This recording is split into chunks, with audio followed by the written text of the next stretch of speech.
Hey guys, tonight we begin with a man whose idea of divine genius involved public orgies and making senators watch. Emperor Gaius Julius Caesar Augustus Germanicus, better known as Caligula, the most chaotic Roman emperor to ever mix religion, power, and very poor impulse control. So before you get comfortable, take a moment to like the video and subscribe, but only if you genuinely enjoy what I do here. And let me know in the comments where you're tuning in from, and what time it is for you. It's always fascinating to see who's joining us from around the world. In Rome, the worst thing that can happen isn't being invisible, it's being noticed. Especially by the people who collect humans the way others collect marble busts.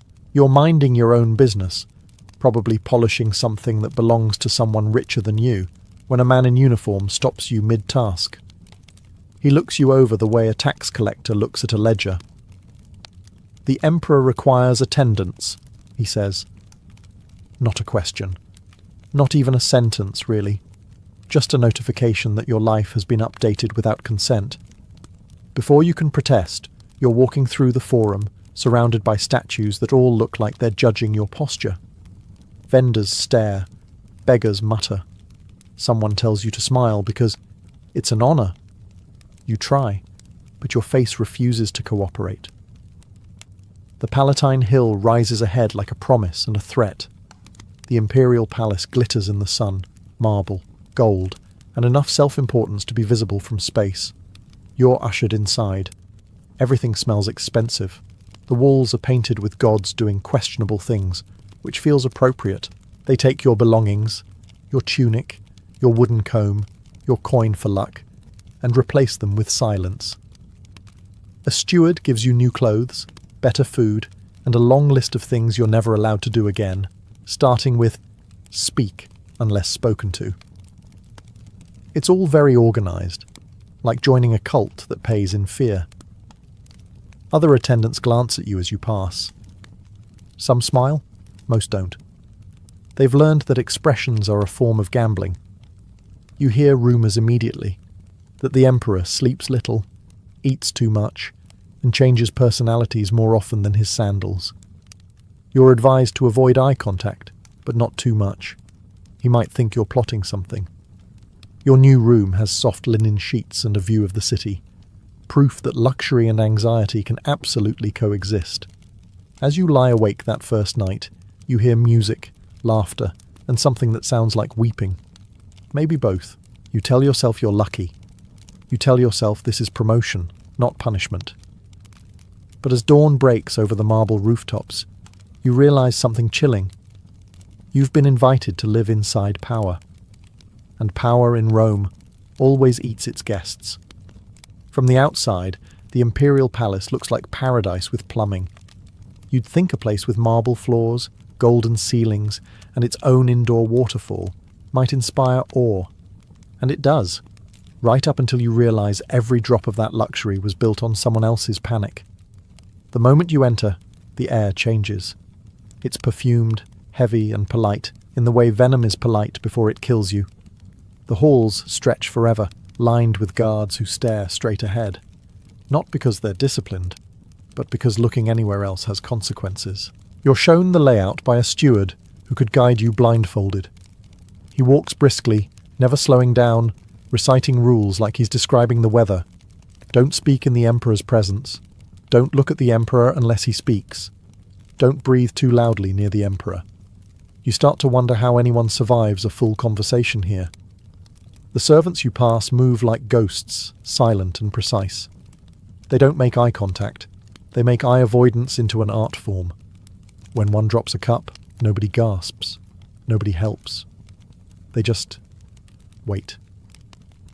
Because the sound of breaking glass travels faster than gossip, and soon enough, a guard appears to remove the problem. And the servant. Meals in the palace are grand but never relaxing.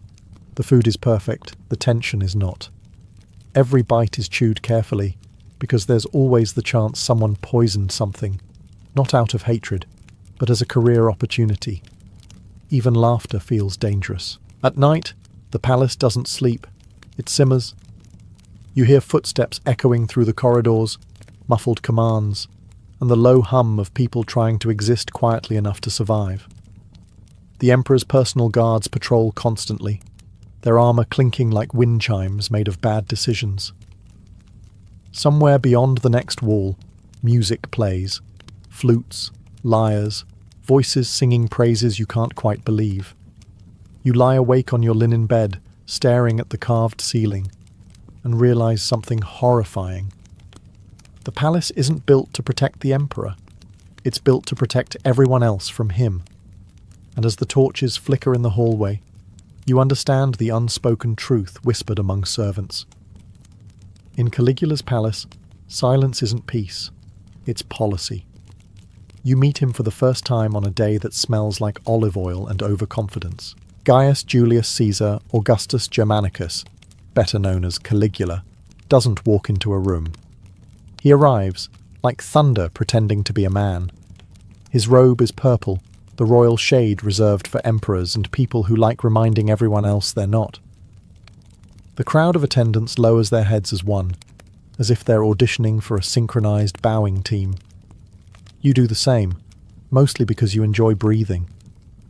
When you dare a glance up, you see the kind of face sculptors pretend not to copy, sharp, symmetrical, and constantly shifting between amusement and irritation. Caligula's smile looks generous until you realize it's the sort a cat gives a cornered mouse. He doesn't introduce himself. Introductions are for mortals. He asks questions that aren't questions. Do you serve well? Are you loyal? Would you die for your emperor? You answer yes, yes, and, judging by your pulse, probably. Everyone calls him Divine Caesar now. He started small, declaring himself the beloved of Jupiter. Within a few months, he dropped the beloved part and claimed to be Jupiter. Statues of the gods were recarved to bear his face. Some say he even debated Neptune, god of the sea, by shouting at the waves until they surrendered. It worked, technically. You quickly learn that Caligula's palace isn't just his home, it's his stage. Every gesture is theatre, every audience mandatory.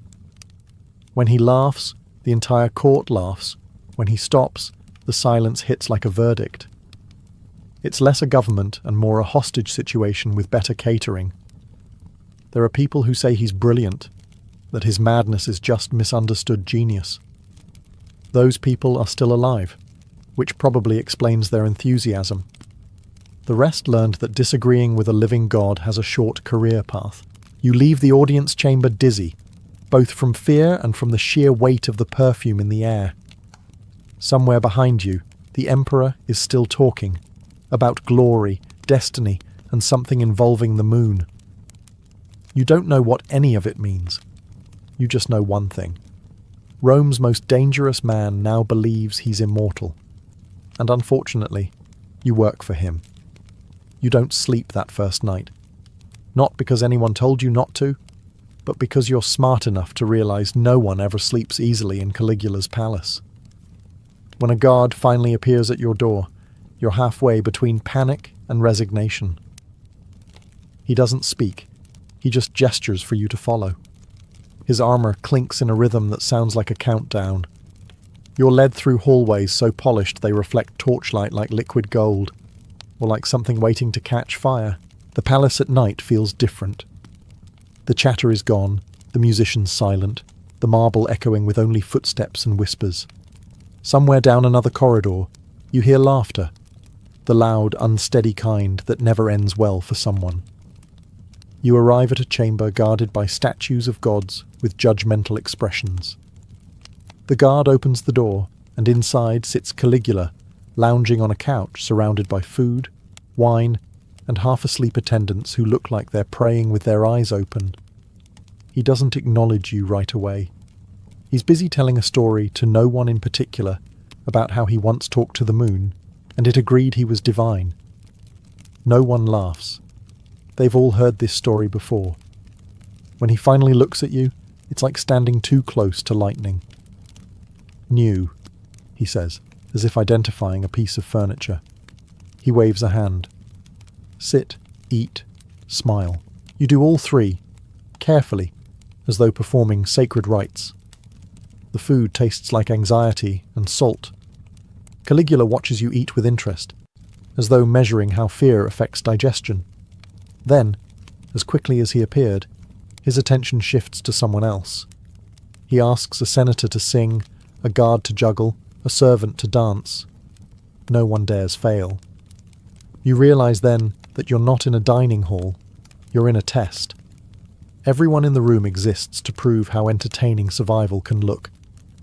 Eventually, Caligula grows bored. He claps his hands once, stands, and leaves without a word. The room exhales. You're told you may go. You do, quietly, quickly, and without looking back.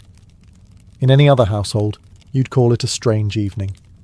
In Caligula's palace, it's just Tuesday. And somehow, you've passed your first night alive, which, around here, counts as a promotion. You don't get a mentor, you get a handler. A woman who's been here so long she's forgotten her original name. Everyone just calls her Domna, which probably isn't her real one either. But you don't ask questions. Around here, curiosity is like dessert. Tempting, but usually fatal.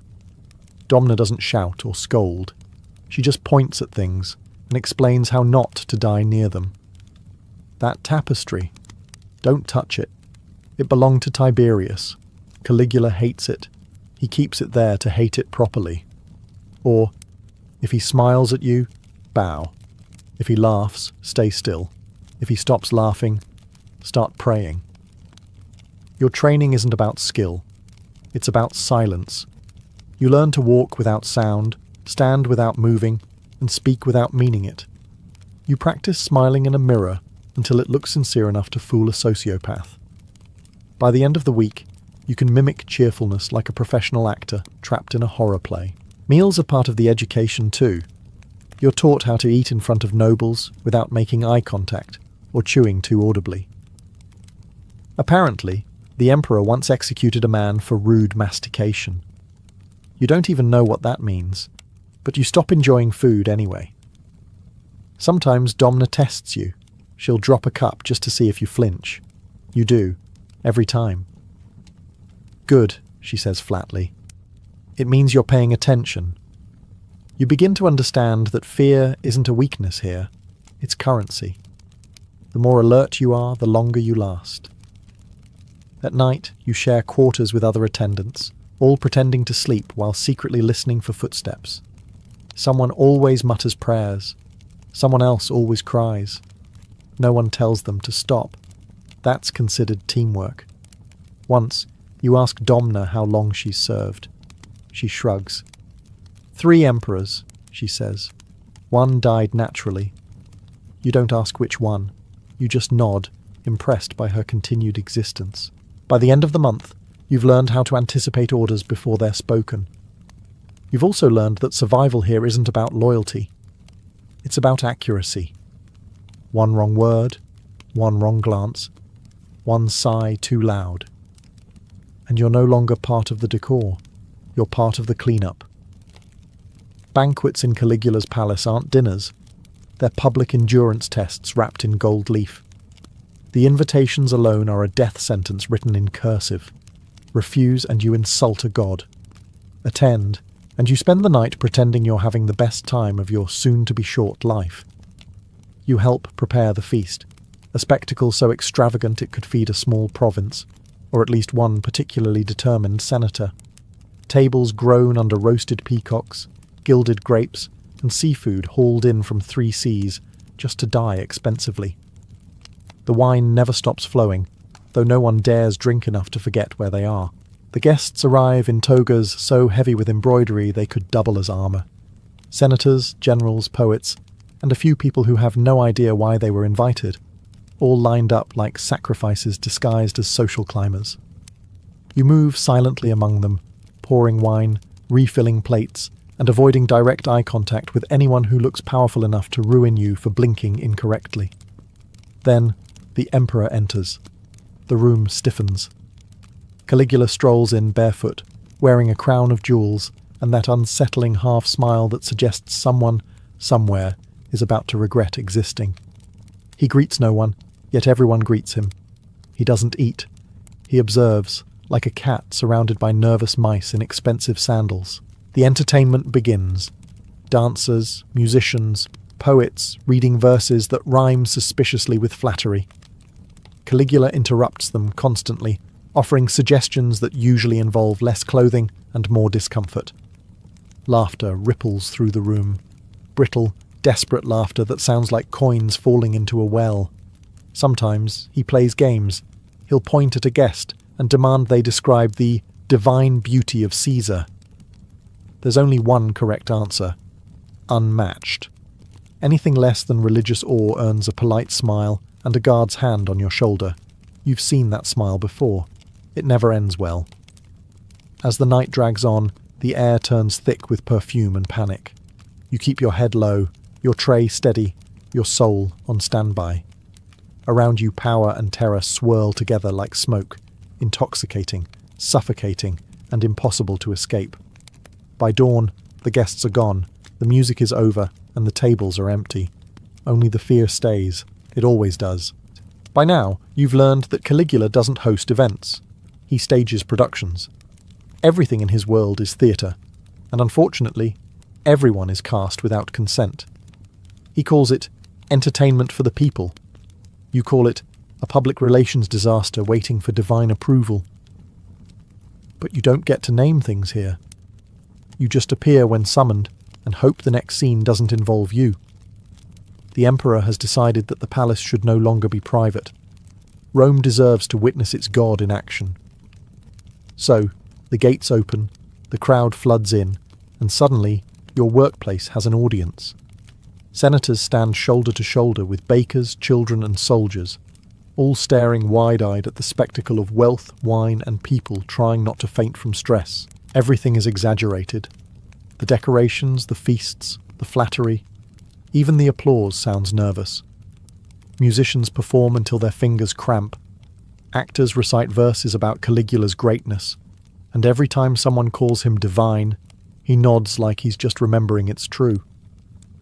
You stand off to the side, balancing a tray and trying to look both invisible and enthusiastic, a difficult combination.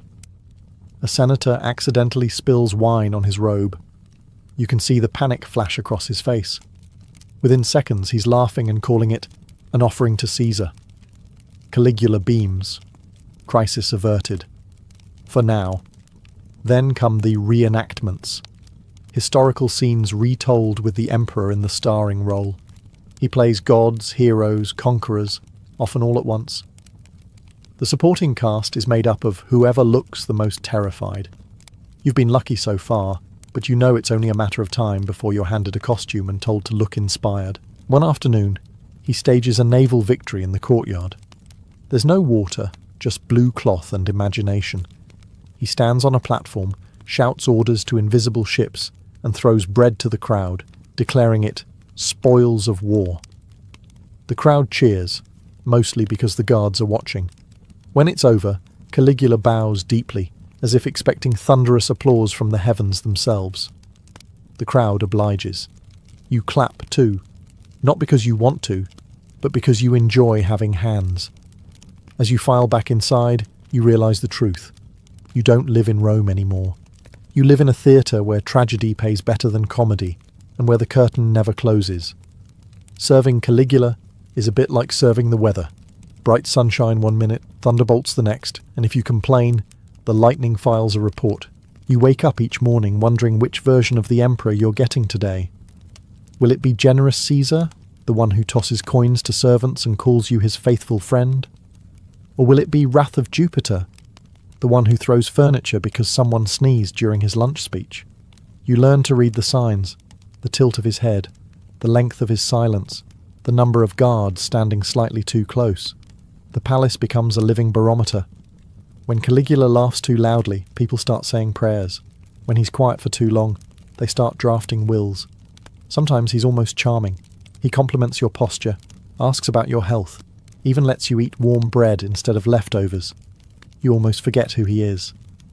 Then, mid-conversation, his expression changes, and he decides someone in the room is plotting against him. Everyone immediately becomes an expert in invisibility. He loves to surprise people. Once he strolls into the servants' hall carrying a laurel crown, declaring that the gods have visited him in a dream. You clap. He frowns. Why are you clapping? Do you think I'm joking? You stop. Why have you stopped?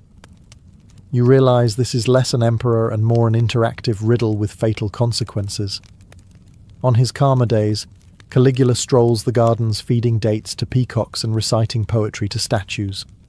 On the bad ones, he orders the same statues flogged for not applauding properly. It's unclear whether he believes they can hear him, or whether he just enjoys the performance. Either way, no one volunteers to fact-check. You start keeping track of his moods like a scholar. Yesterday, benevolent tyrant. Today, storm with human privileges.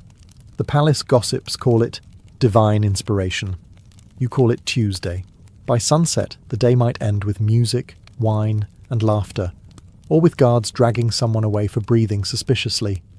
You stop predicting outcomes. The only constant in Caligula's moods is that they always have victims. And as you extinguish your lamp each night, you whisper the same prayer everyone in the palace knows by heart. Please, Jupiter, let him be bored tomorrow. You start to suspect the emperor doesn't sleep because he's afraid the gods might hold a meeting without him. For everyone else, this means nights are optional. The palace never truly goes dark. Torches burn along the corridors, casting shadows that look suspiciously like people you owe apologies to. Somewhere down the hall, someone's always awake, guards whispering, servants pacing, courtiers pretending to read poetry they can't see in the dim light. The emperor's schedule obeys no mortal clock. You could be summoned at dawn, dismissed at noon, then called again at midnight because he's decided the stars are applauding him and someone should witness it. When a messenger knocks on your door after sunset, you don't ask why. You just go. Refusing an invitation from a god is a health hazard. The palace at night feels alive, and not in a comforting way. You pass the kitchens where exhausted cooks stare into pots like philosophers searching for meaning. You glimpse musicians tuning their lyres in silence, hoping they're not being summoned for another improvised hymn. Every face carries the same expression, polite despair. When you finally see Caligula, he's usually pacing barefoot across marble floors, wrapped in a robe that might cost more than a villa. He talks to everyone and no one. Sometimes he recites verses, sometimes arguments, occasionally both. You nod when appropriate and pray he's addressing the air and not you. He loves these midnight sessions. "The moon understands me," he once says, staring out the window. You agree instantly. "Of course, Caesar." He narrows his eyes. "You mock me." You panic. "Never." He smiles. "Good. Then you'll stay until dawn to make sure she keeps listening." You do. The moon doesn't. By the time morning comes, you've learned that night in Caligula's palace isn't a time. It's an endurance event. Sleep is a myth, like honesty or reasonable emperors. When you finally collapse into bed, you hear footsteps again. Another summons, another performance. You laugh quietly to yourself, because at this point, what else is there to do? In Caligula's world, even exhaustion is a privilege. And you, lucky you, are very privileged indeed. It takes exactly one mistake to understand how things work in Caligula's palace. Not your mistake, thankfully, someone else's. You just happen to be standing close enough to learn the lesson vicariously, which is the safest way to learn anything around here. It starts innocently enough. A servant forgets to respond quickly when the emperor speaks. A full second passes, maybe two. In normal human time, that's negligible. In divine time, it's treason. The air freezes. Caligula tilts his head like a curious bird. The room goes silent, except for the sound of everyone collectively holding their breath. The servant stammers, apologizes, drops to their knees. Caligula smiles, not kindly, but as if he's just remembered something amusing from childhood. Then, in the same calm tone one might use to order bread, he tells a guard to remove the hesitation. No one moves for a heartbeat. Then they do. You don't look. You don't need to. The message is clear. Hesitation equals rebellion. Speech equals risk. Breathing is tolerated, for now. After that, the rules feel much simpler.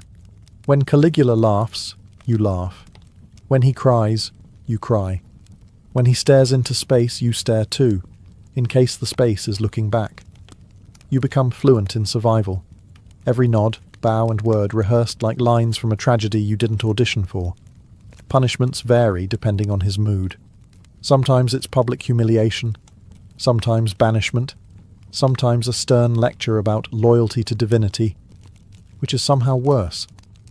You begin to notice that fear is the palace's true architecture, not marble, not gold, but pure, efficient anxiety. One evening, Caligula catches a senator yawning during dinner. The room stops breathing. The emperor asks him gently, "Am I boring you?" The senator insists no. He was just overwhelmed by Caesar's brilliance. Caligula nods slowly, then orders everyone else to yawn too. "If he's tired," he says, "then we should all be tired." You stand there, yawning obediently, wondering if this counts as unity or insanity. Probably both. When the night finally ends, you realize that disobedience in Caligula's Rome isn't just punished, it's choreographed. Everyone learns the steps eventually. Those who don't, stop dancing. Caligula doesn't just rule Rome, he directs it. And the palace? It's his stage. Everyone inside has a role, whether they like it or not. You, unfortunately, are part of the supporting cast. The tragedy is that there's no script, only improvisation and fear.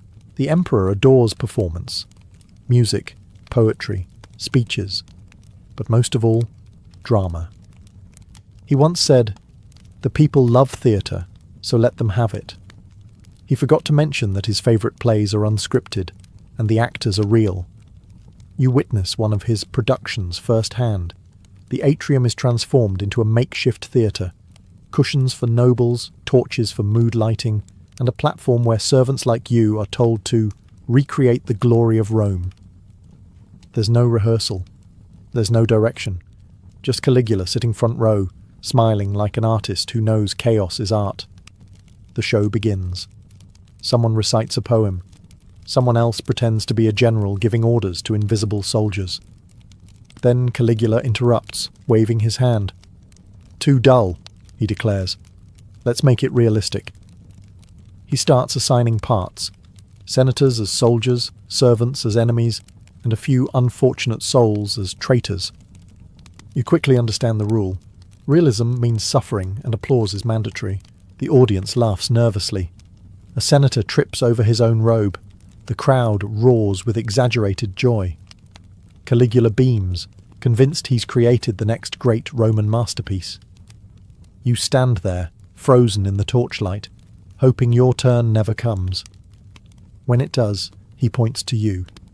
"Be a messenger of the gods," he says. You nod, though you have no idea what that means. "Deliver the message," he commands. You improvise something vague about destiny and Rome's greatness. He claps. You survive. Afterward, the nobles cheer. The emperor calls it a triumph of art and divine imagination. You call it Tuesday night. The torches burn low, and the scent of fear lingers longer than the wine. When the audience finally leaves, the servants clean the floor in silence. One mutters, "He should charge admission." Another replies, "He already does. We just pay in nerves." You don't laugh. You're too busy memorizing every rule of his theatre. Because in Caligula's Rome, survival is the performance, and the show never ends. By now, Caligula has stopped pretending to be merely emperor. Mortals, after all, have limits. And limits are something he's been allergic to since birth. One morning, he wakes up and decides he's divine. Not metaphorically, not symbolically, literally. The transition happens smoothly, like a bad policy no one dares question. Priests begin their mornings by saluting his statue. Courtiers sprinkle compliments like holy water. You learn to refer to him not as Caesar, but as our Lord of all things, including the weather. Temples once dedicated to Jupiter are redecorated with Caligula's face, which is awkward since Jupiter's beard was more flattering. Sculptors work through the night, chiseling divine cheekbones under strict supervision. If a statue doesn't capture his essence, the sculptor gets reassigned to non-creative duties. Nobody asks what those are. You're forced to attend ceremonies in his honor. The rituals are confusing, mostly because they're invented on the spot. Caligula stands on an altar surrounded by incense, declaring himself equal to the stars. Someone faints. He takes it as worship. He also begins communicating directly with the gods. Or so he claims. Sometimes he talks to the moon, other nights to his reflection. You've seen him lecture a column for interrupting. The column took it well. At meals, he demands to be treated as a celestial being. Guests must praise the divine flavour of his bread or risk divine consequences. Once, he declares that anyone eating beside him should also consume gold leaf to purify the soul. You chew your portion carefully, trying not to chip a tooth on your spirituality. The Senate, naturally, agrees with everything. They draft decrees confirming his immortality, mostly to avoid testing it themselves. You begin to suspect that divinity, in Rome, is less about faith and more about self-confidence with excellent branding. Still, the transformation changes the palace. Everything becomes ceremonial, sacred, and slightly ridiculous. Even daily greetings start sounding like hymns. You whisper, "Good morning," and someone corrects you. It's blessed dawn under Caesar's eternal light. You nod solemnly, because in Caligula's empire, irony is illegal, and enthusiasm is survival. And as you kneel before a man in sandals who thinks he controls the sun, you realize the truth. He doesn't act like a god because he's mad. He acts like a god because no one remembers what sanity looks like anymore. By now, the palace doesn't feel like a building. It feels like a rumour you can walk through. The marble gleams, the fountains sing, the statues stare heroically into the distance. But beneath the shine, there's something rotten humming in the walls. Fear. Real, old-fashioned Roman fear. You can sense it in the way people move.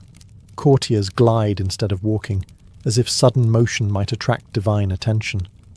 Senators whisper in corners, inventing new ways to sound loyal without accidentally saying anything meaningful.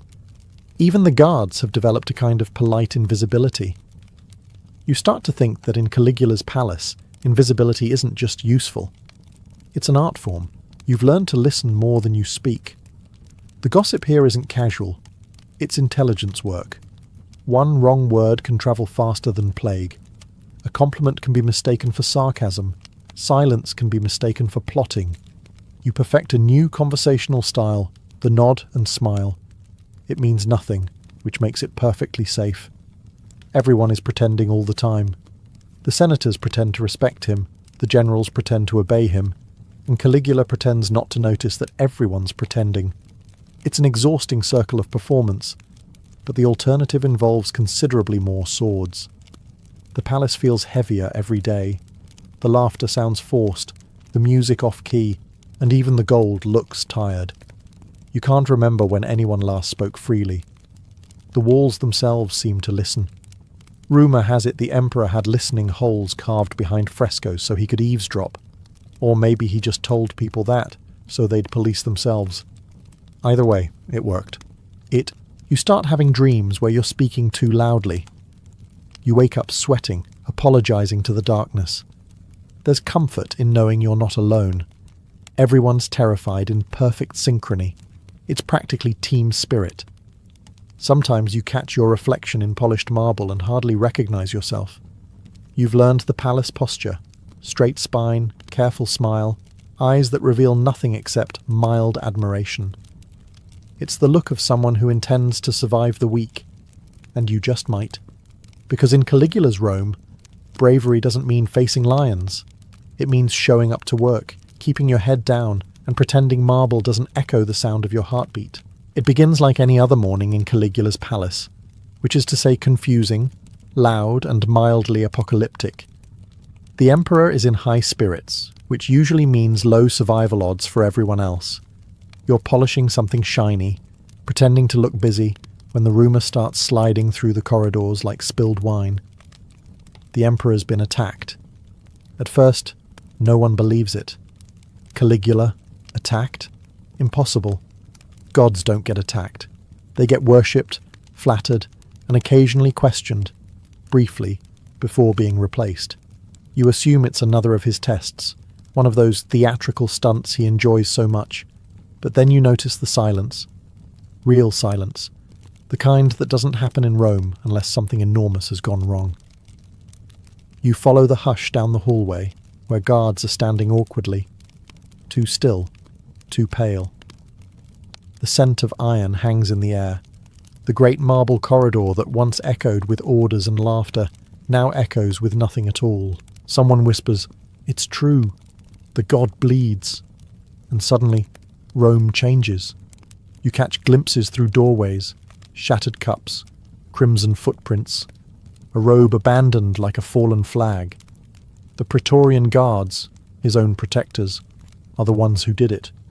They say 30 blades struck him, but rumour always exaggerates. Either way, divinity didn't help. It turns out gods look surprisingly mortal when stabbed enough times. The senators don't cheer, not yet. They just look at one another like gamblers realizing the house finally lost.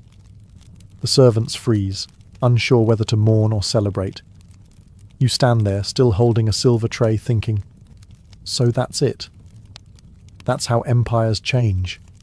Not with thunder, but with quiet footsteps and bad planning. The chaos builds fast. Orders fly through the palace, some to burn evidence, others to protect it. Everyone tries to remember which side they were on this morning. You try to remember if you've ever said anything flattering enough to qualify as loyal. Probably not. You pass one of his golden statues on the way out. Its face looks serene, as if still expecting applause. You almost feel sorry for it. For the first time, Rome's most feared man is silent. And in that silence, you realize something strange. The palace finally feels human again. The morning after Caligula's death feels wrong. Not because he's gone, but because the world is still here. The sun rises, the fountains still run, and the palace smells of incense and panic. You'd expected trumpets, thunder, or divine retribution. Instead, there's just an awkward, collective silence, the kind that happens when everyone realizes they've accidentally survived. The guards are gone, the senators are whispering, and the servants are pretending to clean while carefully not looking at the blood being scrubbed from the marble. For the first time, you can breathe, and it feels suspicious. You half expect him to walk around the corner, grinning, declaring the entire assassination a morality play. You'd even applaud, out of habit, but he doesn't. The god is dead, and what's left is paperwork. The palace, once the loudest place in Rome, has gone strangely still. The torches burn low, the laughter is gone, even the statues look relieved. Some slaves run, others freeze, unsure if freedom is a trap. You stand in the courtyard, the morning light reflecting off gold tiles, and wonder what to do with yourself now that no one is telling you what to fear. Outside the palace, Rome is already rewriting the story. Some call him a monster, others a misunderstood genius, and a few quietly ask if they can have their stolen villas back. History, you realize, is less about truth and more about timing, and Caligula ran out of both. You find Domna, the woman who trained you to survive this madness, packing her few belongings into a cloth bundle.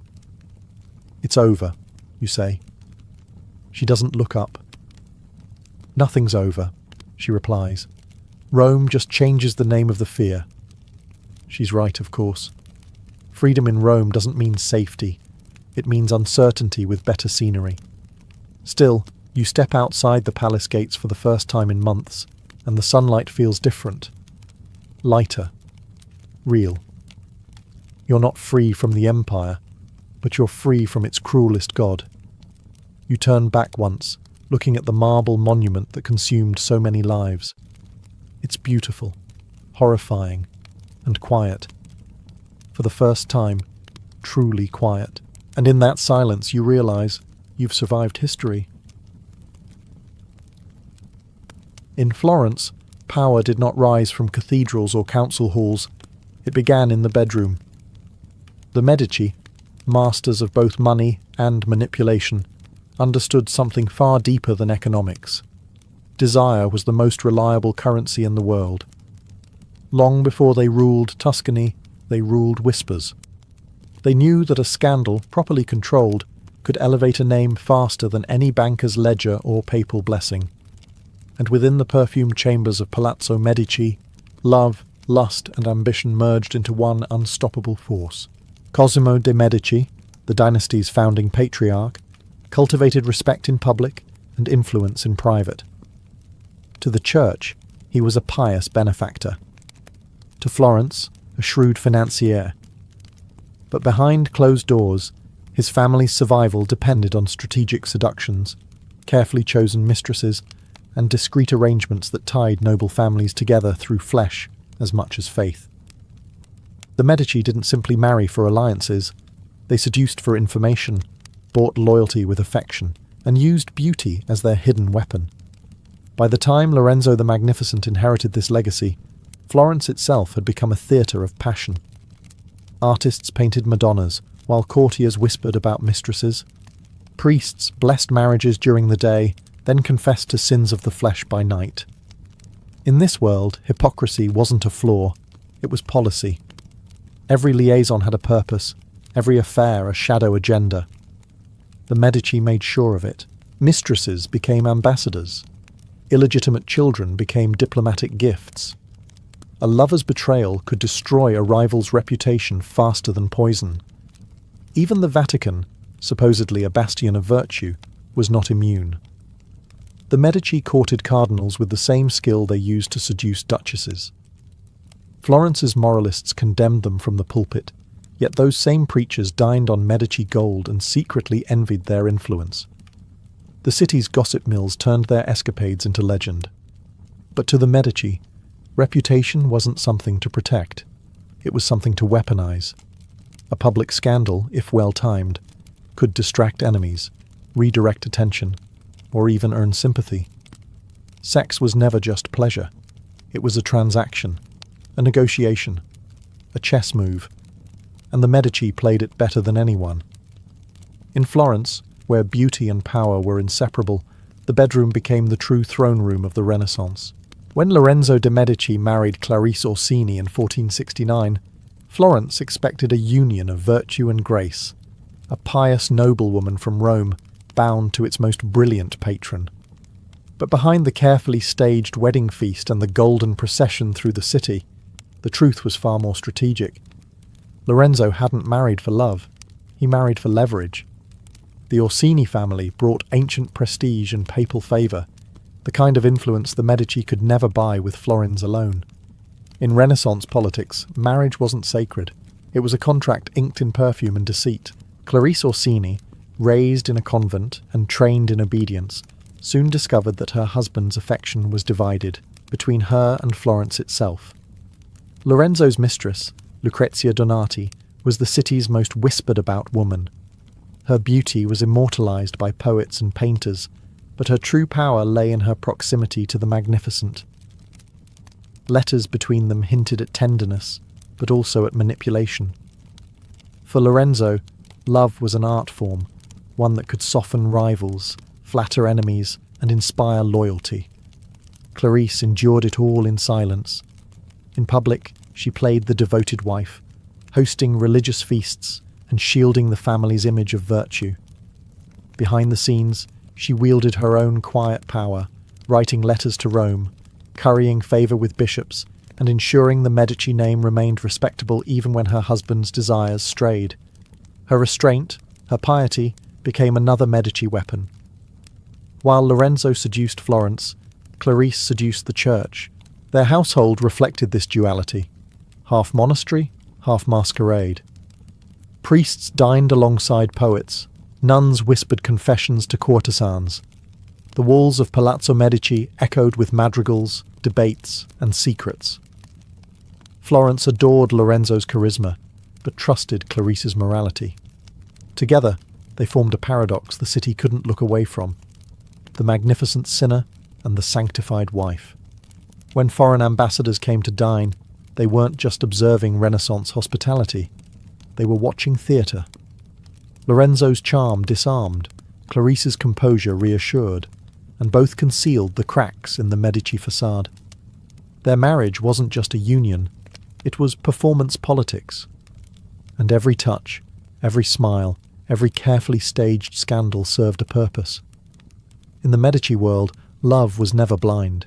It saw everything, calculated everything, and left no passion unused in the pursuit of power. If Clarice Orsini represented the Medici's mask of virtue, their mistresses embodied the family's hidden machinery of persuasion. In Florence, beauty was a form of currency, and the women who possessed it could alter the course of politics as easily as a banker shifted gold. Every Medici man had a mistress, and almost every mistress had a purpose. They weren't mere lovers. They were diplomats in disguise, instruments of flattery and espionage wrapped in silk. The most infamous among them was Lucrezia Donati, Lorenzo the Magnificent's muse and emotional confidant. She inspired poems that circulated through Florence like wildfire, elevating Lorenzo's image as the Renaissance ideal of passion and refinement. Yet her true value lay beyond romance. Lucrezia acted as a political buffer, softening the egos of noblemen who envied Lorenzo's rise. At banquets, her laughter could dissolve tension faster than any treaty. Her affection wasn't a secret, it was strategy, and Florence adored the spectacle. Then there was Simonetta Vespucci, the radiant muse immortalized by Botticelli's brush. Though not a Medici mistress herself, she moved within their circles, where beauty blurred into propaganda. Paintings of her divine form weren't mere art. They were subtle endorsements of Medici taste and cultural dominance. The family understood the optics. By surrounding themselves with beauty, they appeared destined for greatness. Desire became their halo. Even lesser-known lovers played critical roles. Through discreet pillow talk, the Medici gathered gossip from rival houses, bishops, and even cardinals.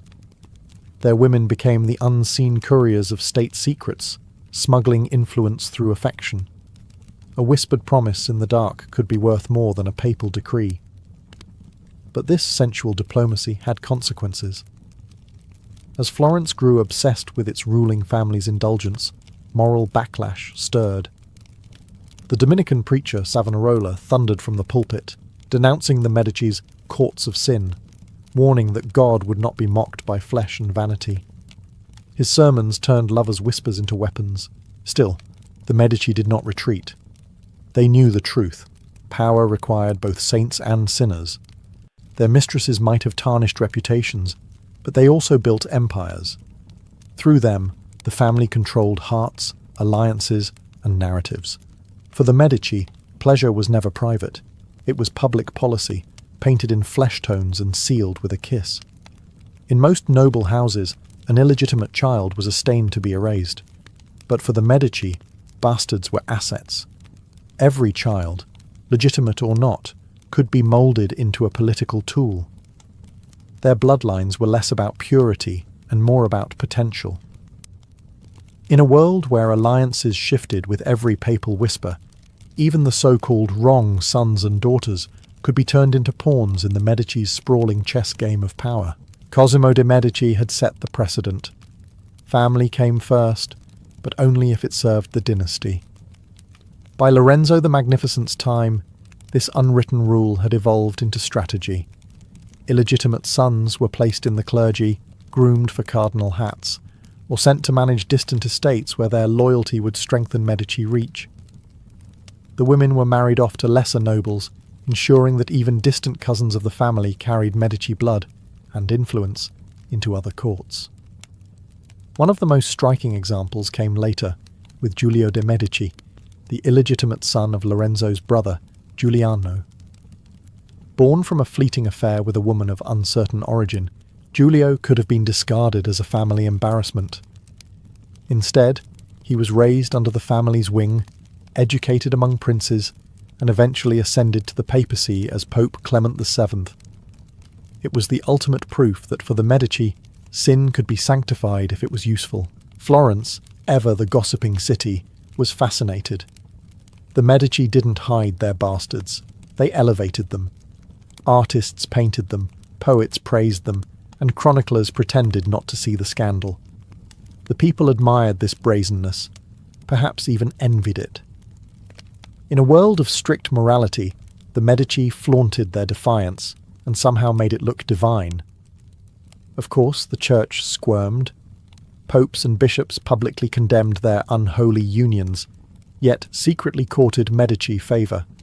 Gold and influence, after all, were as redeeming as confession. When Giulio became pope, Rome itself bowed to the irony, a bastard ruling the church that once damned his birth. By weaponizing illegitimacy, the Medici redefined inheritance itself. They transformed shame into opportunity, weakness into legacy. Each child, no matter their origin, became a thread in the golden fabric of Medici power, and behind every papal robe or marriage alliance was a reminder that the Medici's true faith was not in God, but in the endurance of their blood. By the early 16th century, the Medici had conquered every room of power, from the banks of Florence to the altars of Rome. And yet their true battleground remained the same, the bedchamber. Nowhere did their blend of lust and strategy shine brighter than in the Vatican itself. When Giovanni de' Medici became Pope Leo X, the world expected reform. What it got instead was a masquerade of indulgence that blurred the line between divine authority and earthly desire. Leo X, son of Lorenzo the Magnificent, carried into the papacy the same taste for pleasure that had defined his family. Banquets turned into orgies of wealth, golden dishes, exotic dancers, and fountains flowing with wine. The Vatican under the Medici resembled less a monastery and more a Florentine carnival. Whispers of affairs between priests and noblewomen spread like incense through Rome's corridors, and though Leo himself remained discreet, his household was a playground of favoritism and seduction. But the scandal didn't end with Leo. His cousin, Giulio de' Medici, later Pope Clement VII, brought his own complications to the Holy See. Giulio's illegitimacy already raised eyebrows, but it was his rumoured entanglements with widowed noblewomen that fueled gossip. Rome, ever hungry for hypocrisy, delighted in the irony of bastards wearing papal robes while preaching chastity. The Medici had turned sin into sacrament, transforming their family's sensual history into a divine right to rule. Even the papal appointments carried the fingerprints of seduction. Courtiers whispered that certain cardinals owed their red hats not to piety, but to the pillow talk of well-placed mistresses who whispered the Medici name into the right ears. Power, influence, and flesh had become indistinguishable. Outside Rome, reformers fumed. Martin Luther called the Medici popes brothel keepers in holy garb, fueling the Protestant fire. Yet within Italy, their charisma was unshakable. Artists like Raphael and Michelangelo thrived under their patronage, immortalizing their splendor in fresco and marble. The irony was perfect. Beauty sanctified corruption. The Medici didn't just blur the boundary between sacred and profane. They erased it. Their reign proved that even in the heart of Christendom, the truest confessions of power were whispered not in prayer but in passion. At the Medici court, power wasn't displayed through crowns or swords. It shimmered through satin gowns, jewelled hairpins, and the soft laughter of courtesans. Florence under Medici rule had become a living theatre of temptation, where politics and pleasure performed on the same stage. Every banquet, every dance, every carefully timed smile had meaning. And no one understood this delicate choreography better than the courtiers and courtesans, who revolved around the family like planets around the sun. In the salons of Palazzo Pitti and the gardens of Boboli, courtesans became instruments of persuasion. They gathered secrets from drunk nobles, softened hard bargains, and flattered the egos of men twice their age. Some were artists in disguise, women who composed sonnets and discussed philosophy while simultaneously spying for their Medici patrons. Beauty was their weapon, and discretion their armour. They were the invisible thread stitching together Florence's alliances. Among the most notable was Tullia d'Aragona, a poet and intellectual courtesan whose conversations could charm scholars and scandalize priests. Her wit drew the attention of Medici men, and her salon became a magnet for thinkers, diplomats, and opportunists. To the Medici, such women weren't threats, they were tools. Each could sway a decision, shape a rumour, or disarm an enemy over a cup of sweet wine. Male courtiers were no less complicit. They flattered mistresses, brokered introductions, and even arranged trysts that served political ends. Behind every diplomatic success lay a trail of flirtations and favours. A whisper in a bedroom could change the fate of entire provinces. The Medici turned social grace into governance, proving that charm could be as lethal as steel, but the cost of this gilded seduction was high. Reputations shattered overnight, jealousy fueled vendettas, and a single rumour could ruin a family. Florentine mothers warned their daughters never fall in love with a Medici. Yet many did, because to be chosen by one meant a brief taste of immortality. In the end, these courtiers and courtesans formed a silent empire of influence, woven through sheets and soirees. They were the Medici's unofficial diplomats, wielding intimacy where armies could not tread. Theirs was the soft power of the Renaissance, dangerous, intoxicating, and utterly indispensable to the dynasty that ruled through both gold and desire. For the Medici, reputation was a weapon sharper than any dagger.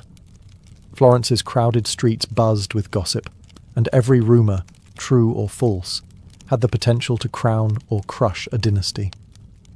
The Medici mastered this invisible battlefield, manipulating public perception as skillfully as they managed their banks. To them, scandal wasn't a problem to avoid, it was a tool to control. Lorenzo the Magnificent had taught his heirs that image meant survival. The family's reputation as patrons of the arts and defenders of the faith acted as a smokescreen for their private debauchery. They funded monasteries and painters, while their mistresses flaunted jewels purchased with church tithes. To the people, the Medici were gods in human form, flawed perhaps, but divine in their grandeur. And when moralists dared to question them, the family countered with displays of piety and charity. A new church here, a hospital there, and the whispers vanished into hymns. Yet not all scandals could be buried under marble.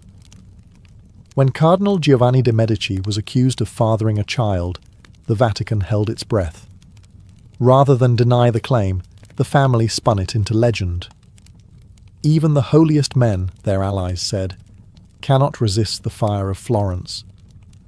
What could have been ruin turned into myth, a tale of virility mistaken for sin. This manipulation of narrative became an art form. The Medici controlled poets, painters and chroniclers, commissioning works that portrayed them as noble, merciful, and chosen by God. Their portraits radiated restraint, even when their lives reeked of excess. Florence's artists didn't just decorate their walls, they sculpted their reputations. Botticelli, Michelangelo, and Ghirlandaio transformed their clients' sins into symbols of grace. But reputation was a double-edged sword. When moral fury finally found its voice in the preacher Savonarola, the Medici's illusion cracked. He thundered against their courts of lust and the satanic pomp of false princes. The people listened. Bonfires consumed paintings, perfumes, and poetry. Everything that once glorified Medici sensuality. For the first time, the family realized that control over reputation was never absolute. They had ruled through beauty, desire, and spectacle. But Florence's love was fickle. The same crowd that once adored their elegance could, with equal passion, condemn it. And so, the Medici learned a bitter truth. In a city built on image, the most dangerous sin was being seen too clearly.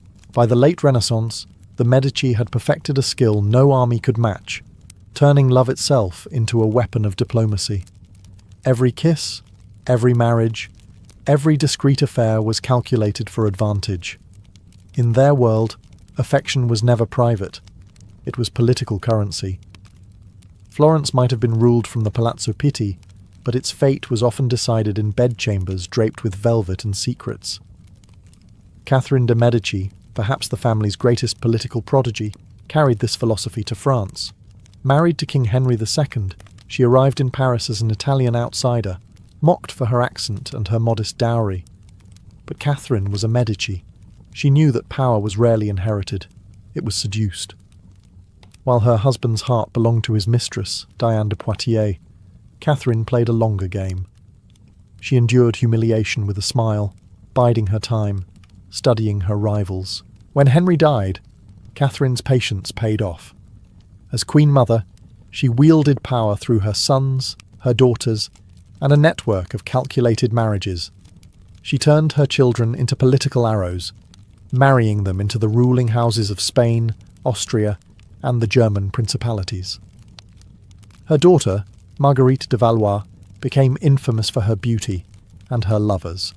But every one of those relationships fed Catherine's web of influence. Even scandal served her purpose. France whispered her name with fear and fascination, and that was enough. The Medici understood that emotional loyalty could achieve what treaties could not. A mistress might charm a general into hesitation. A marriage might silence a rival faction. A love affair might buy months of peace. Their diplomacy was carnal, subtle, and brilliantly effective. In Florence, too, the same game continued. Marriages were arranged not for romance, but for leverage. Daughters became dowry bearers, sons became seducers, and every liaison was recorded like an entry in the family ledger. Even heartbreak was valuable, if it could be turned into sympathy or legend. Where other dynasties built fortresses, the Medici built relationships, delicate, seductive, and binding. They understood that passion could rule men more absolutely than law or faith. For them, diplomacy was not conducted at a table of parchment and quills, but whispered in the dark between lovers who mistook desire for destiny. And in that confusion, the Medici always won. By the end of their reign, the Medici had rewritten the meaning of power in Europe. They proved that politics was not confined to the battlefield or the throne room. It pulsed through bedrooms, salons, and confessionals. Their scandals became their signatures, their lovers, their legacies. Even when their wealth began to wane, the myth of their sensual genius endured. No other dynasty had so effectively transformed human weakness, lust, vanity, ambition, into a governing philosophy. Florence itself had become their reflection. Beautiful, contradictory, and morally flexible. Churches stood beside brothels financed by Medici gold. Painters captured angels while sleeping with their patrons' muses. The city that once judged its rulers now lived by their rules, where sin was sophistication and reputation was art. The Medici didn't just rule Florence, they seduced it. Catherine de' Medici's descendants spread this legacy across Europe, turning royal courts into theatres of intrigue. Her granddaughters and nieces, each bearing the blood of Florence, continued the family's art of influence through marriage and manipulation. In France, they mastered courtly love as politics. In Rome, they clothed corruption in velvet and incense. Even in decline, the Medici name carried a faint perfume of danger and allure. But the price of power through passion was steep. Generations of deceit, jealousy, and betrayal left the family hollow. By the 17th century, the Medici line was a shadow of its former self, rich in titles, poor in vitality. Their salons still glittered, but the spark that once ignited Europe's imagination had dimmed. Love, once their weapon, had turned against them. The family became trapped in its own myth, enslaved by the very seductions that had built its empire, and yet, centuries later, their influence lingers. Every Renaissance painting of a half-clothed Venus, every palace built to impress a lover, every political marriage whispered in secrecy owes something to the Medici. They taught Europe that the body could be as powerful as the sword, that desire could govern nations, and that image could outlive morality. In the end, their true legacy wasn't their art or their fortune. It was their understanding of humanity. They saw that beneath every crown and robe beats the same heart, ambitious, restless, and ruled by desire. And that, perhaps, was the most dangerous truth the Medici ever revealed. In the glittering courts of medieval Europe, pets were far more than companions. They were social statements. To own a creature that served no practical purpose was to announce one's power, wealth, and refinement. Where peasants kept oxen for ploughing and cats for pest control, nobles surrounded themselves with animals bred purely for beauty, loyalty, or exotic allure. A nobleman's hound, a lady's lapdog, or a parrot from distant islands wasn't simply loved. It was paraded, painted, and often pampered like royalty itself. The noble household was alive with fur, feathers, and the echoes of pride. Greyhounds, lean and regal, were the favourite companions of kings and knights alike. Their speed symbolised nobility's own ambition, swift, elegant, untouchable. They dined on bread soaked in milk, slept on velvet cushions, and wore collars of silver and enamel. To see a lord without his hound was as strange as to see him without his sword.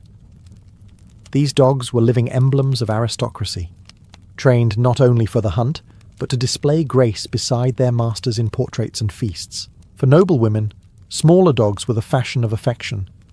Italian greyhounds, spaniels, and toy breeds nestled in silken laps, and appeared in love poems as symbols of fidelity and tenderness.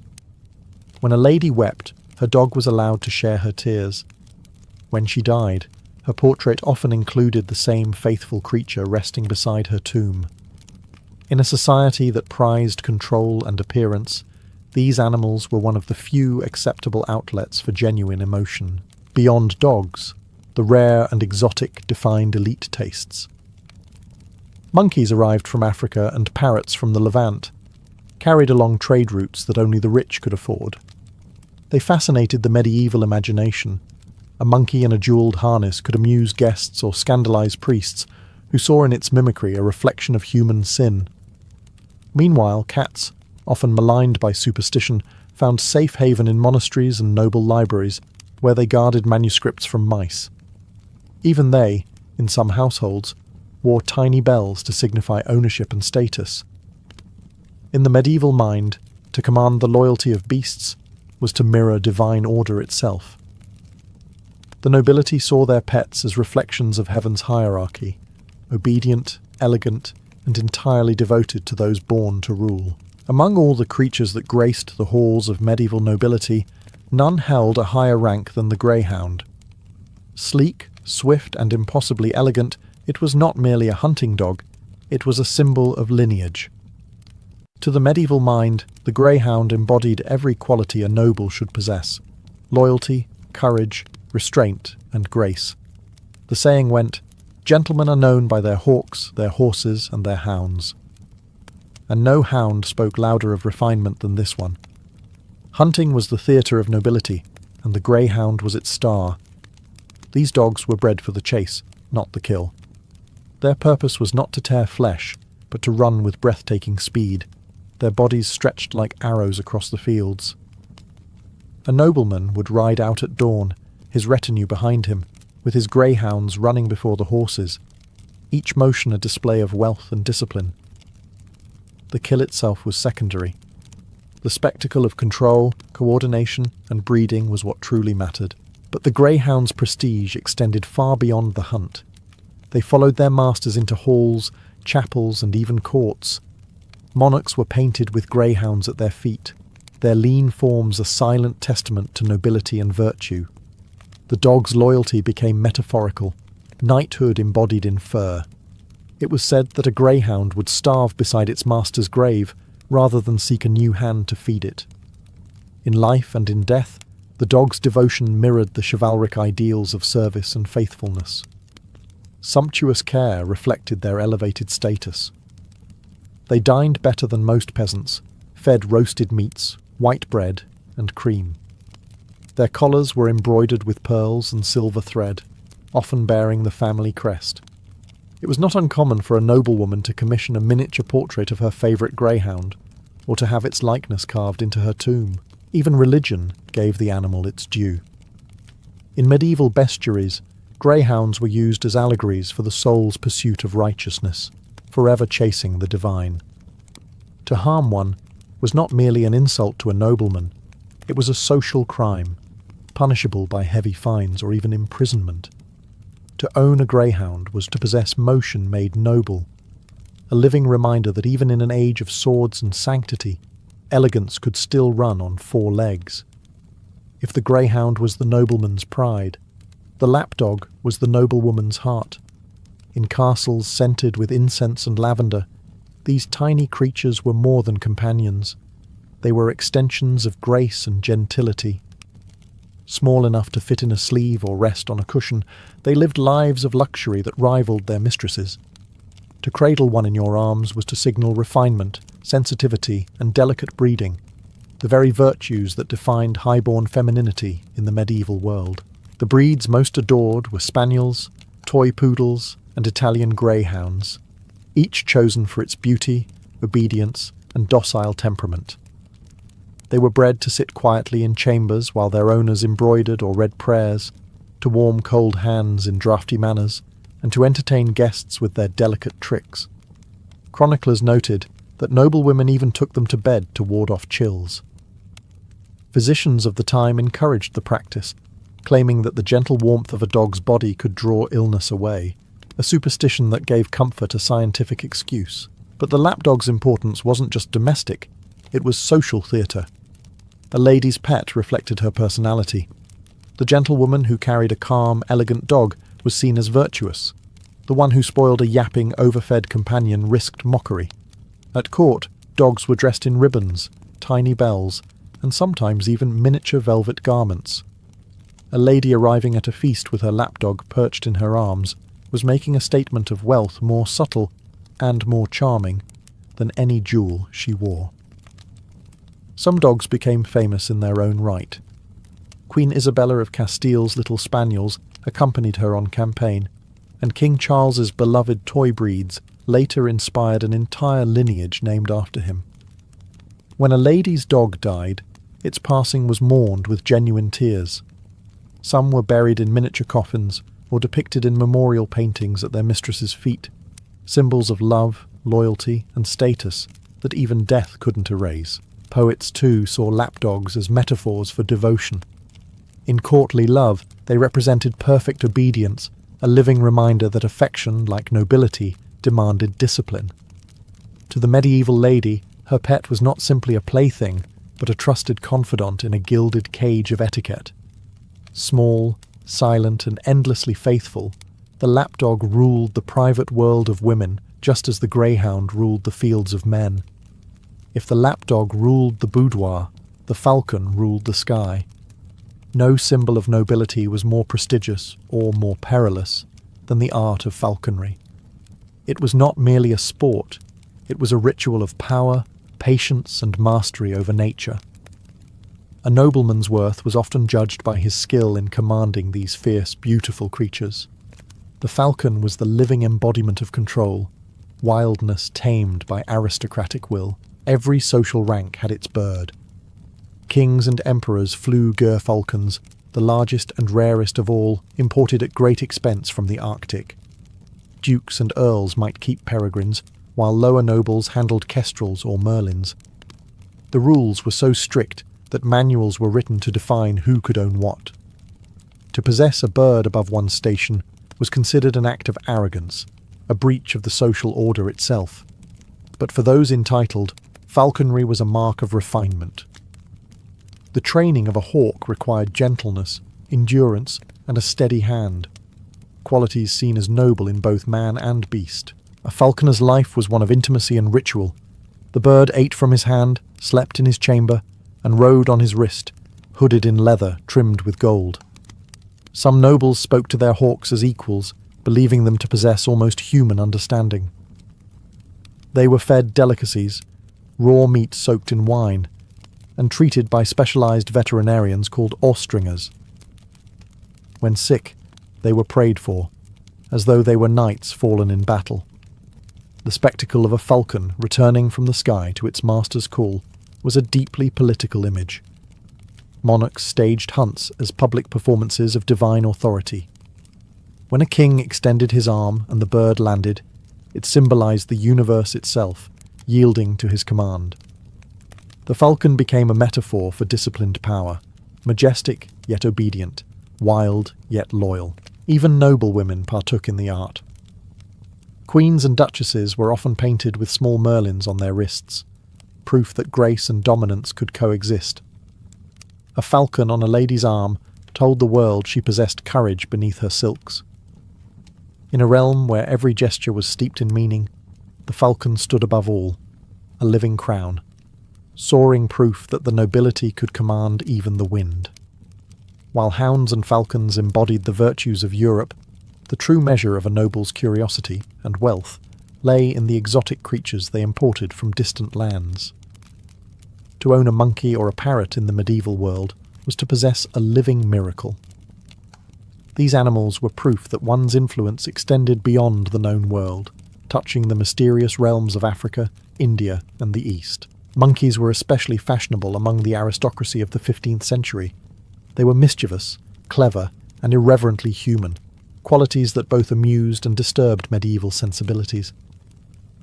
In a time when order and hierarchy defined existence, the monkey was chaos incarnate, a parody of man himself.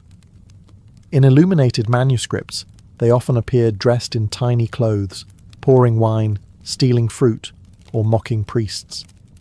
Yet the wealthy adored them for precisely that reason. A noble's monkey could shock dinner guests, entertain a bored duchess, or even mock a rival without consequence. In an age obsessed with etiquette, monkeys offered the forbidden delight of disorder. Parrots, meanwhile, were creatures of wonder. Their dazzling colours and strange voices made them prized possessions in royal courts. Imported through Venice and the Middle East, they were gifts exchanged among kings and popes. The bird's ability to mimic speech gave it an almost magical reputation. Some clerics whispered that parrots repeated prayers, others warned that they echoed sins. Queen Eleanor of Aquitaine was said to have owned a green parrot that could speak Latin greetings to visiting dignitaries, leaving them speechless. These animals required constant care and attention. Exotic birds were kept in heated chambers, their diets including nuts, honey, and imported fruits. Monkeys wore golden chains and sometimes jewelled collars, sitting on cushions beside their owners. Artists of the period captured them frequently, not as pets, but as moral symbols, the monkey representing sin and temptation, the parrot purity and paradise. To have both in one household was to flaunt mastery over virtue and vice alike. Such creatures were conversation pieces, luxuries that merged entertainment with theology. They reminded everyone that the noble class stood above nature's chaos, able to tame not just beasts of the field, but spirits of faraway jungles.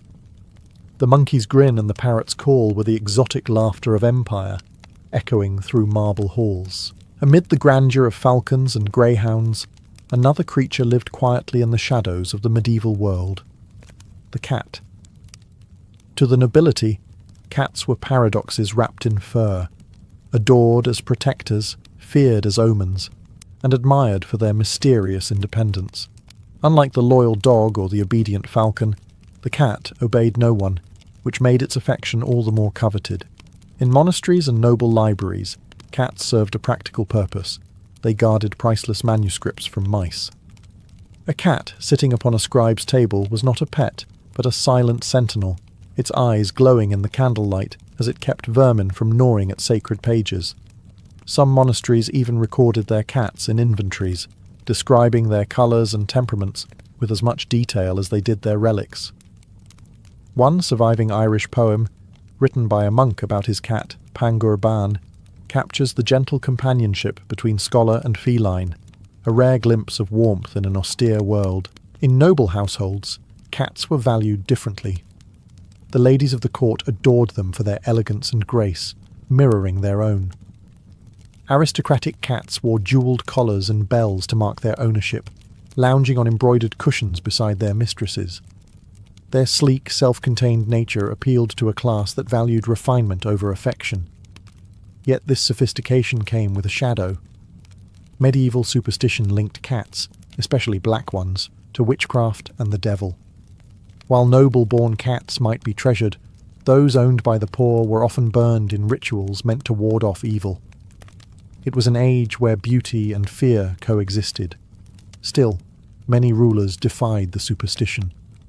King Richard II of England was said to have kept a cat constantly at his side, and Cardinal Wolsey's feline companion sat proudly beside him, even during audiences with the king. To those of intellect and power, cats symbolized wisdom, independence, and a calm defiance of human vanity. In art, they crept into the corners of paintings and manuscripts, often unnoticed but always watching. A cat beneath a noblewoman's chair hinted at sensuality and secrecy.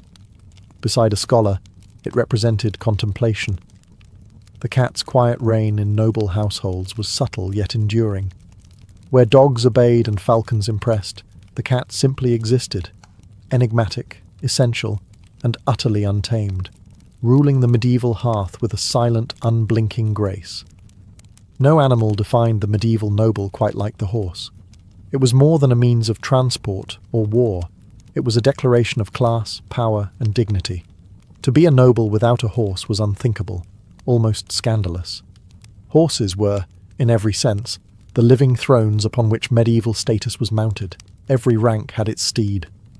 The destrier, massive and muscular, was bred for knights and kings. It bore armour, banners, and the weight of chivalric glory. The courser, swift and agile, carried nobles to hunts and tournaments, while the palfrey, known for its smooth gait, was favoured by ladies for processions and pilgrimages. Each horse had its own stable, its own attendants, and sometimes even its own embroidered blanket displaying the family crest. To the medieval eye, a nobleman's worth could be read in the curve of his horse's neck, the gleam of its coat, and the silver of its bridle. Equestrian culture shaped nearly every aspect of noble life. Tournaments were not just contests. They were stages upon which reputations were forged. When a knight charged into the lists, his horse was as much a performer as he was. Chronicles tell of horses armoured in gilded plates, their manes braided with ribbons, their hooves painted with oil for shine. These were not animals. They were living sculptures, bred from generations of selective care and ceremonial pride. For noblewomen, horses carried a quieter but equally symbolic role. A lady riding a white palfrey through the castle courtyard was a vision of elegance and chastity, an image repeated endlessly in tapestries and poetry. Riding lessons were part of aristocratic education, and a woman's poise in the saddle spoke volumes about her breeding. The bond between noble and horse could border on the spiritual. Knights swore by their steeds, naming them in battle songs as companions rather than beasts. When a beloved horse died, it was sometimes buried with ceremony. Its bridle hung in the chapel as a relic of loyalty. To own and master a fine horse was to command both nature and appearance, two forces that defined medieval nobility.